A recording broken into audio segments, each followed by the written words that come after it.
Hello everyone, I hope आप सब लोग अच्छे होंगे। आज की वीडियो में मैं आपको बताने वाला हूं एक ऐसे सोल्जर की कहानी। आईटीबीपी के एक जवान थे जिनकी आज से 30 साल पहले मृत्यु हो गई थी।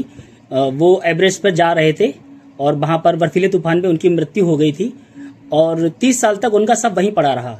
और अब उनका जो है शव है वो उनका शव अब उनके पैतृक गांव में लाया जा रहा है। तो ये वीडियो बहुत ही इंटरेस्टेड होने वाली है, पूरा वीडियो का देखिएगा। तो चलिए शुरू करते हैं। तो इसमें क्या है, एक ब्रिटिश नागरिक थे जो पर्वतारोही थे और उन्होंने 1996 में एवरेस्ट पर वो गए थे। तो उन्होंने एक वीडियो बनाई थी कि वहां पर एक व्यक्ति था, उसकी डेथ हो गई थी, एक सब पड़ा था, ग्रीन बूट्स उसने पहन रखे थे, हरे रंग के जूते। तो यही चीज ये पूरी तरह से फेमस हो गई थी पूरे वर्ल्ड में ग्रीन बूट्स के नाम से। अब हुआ क्या था, बात है आज से 30 साल पहले की। 10 मई 1996 को हमारे देश के आईटीबीपी के जवान लांस नायक दोरजे मोरूप और उनके साथ 2 और जवान जो थे वो एवरेस्ट फतेह के लिए गए हुए थे। तो वहां पर क्या हुआ था, वहां पर 8000 मीटर की ऊंचाई पर, जो कि डेथ जोन कहलाता है, वहां पर 8000 मीटर की ऊंचाई पर वो एक बर्फीले तूफान में फंस गए थे जिससे उनकी अंततः मृत्यु हो गई थी। और उस तूफान में 12 पर्वतारोहियों की मृत्यु हुई थी। उसके बाद में क्या हुआ, उनका सब वहीं पे पड़ा रहा। फिर उसके बाद में लोग अंदाजा लगाने लगे कि ये इस जवान का है, ये उस जवान का है। लेकिन फिर उसके बाद में डीएनए जांच हुई और डीएनए जांच में पता लगा कि ये लांस नायक दोरजे मोरूप आईटीबीपी के जवान हैं, उनका सब पड़ा है, जिनकी मृत्यु 10 मई 1996 में हो गई थी जब वो माउंट एवरेस्ट को फतेह करने जा रहे थे। अब उनका शरीर 30 साल बाद अब उनके शरीर को सेना के माध्यम से एक विशेष अभियान चला के, जो कि बहुत ही ज्यादा कठिन है, उसके माध्यम से उनके शरीर को उनको वापस लाया जाएगा, उनके पैतृक गांव पहुंचाया जाएगा। और पैतृक गांव पहुंचाने के बाद में उनके धर्म के हिसाब से अंतिम संस्कार होगा, यानी कि उनके सब को अपने गांव की मिट्टी नसीब होगी।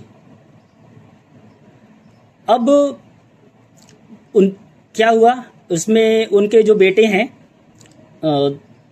जो कि वो भी खुद आर्मी में हैं, उनके बेटे का नाम है फुनसोंग, जो कि भारतीय सेना में है। तो वो बता रहे थे कि उनकी जो माता हैं, यानी दोरजे मोरूप की जो पत्नी है, वो इस समय 75 साल उम्र की है, वो सुन नहीं सकती है। तो उन्होंने अपने बेटे को लिख के एक मैसेज किया, मतलब लिख के बताया कि मैं अब उनको देख लूंगी, उनके दर्शन कर लूंगी, उसके बाद में मैं चैन से मर सकूंगी, मैं अंतिम सांस ले सकूंगी, क्योंकि वो सुन नहीं सकती हैं।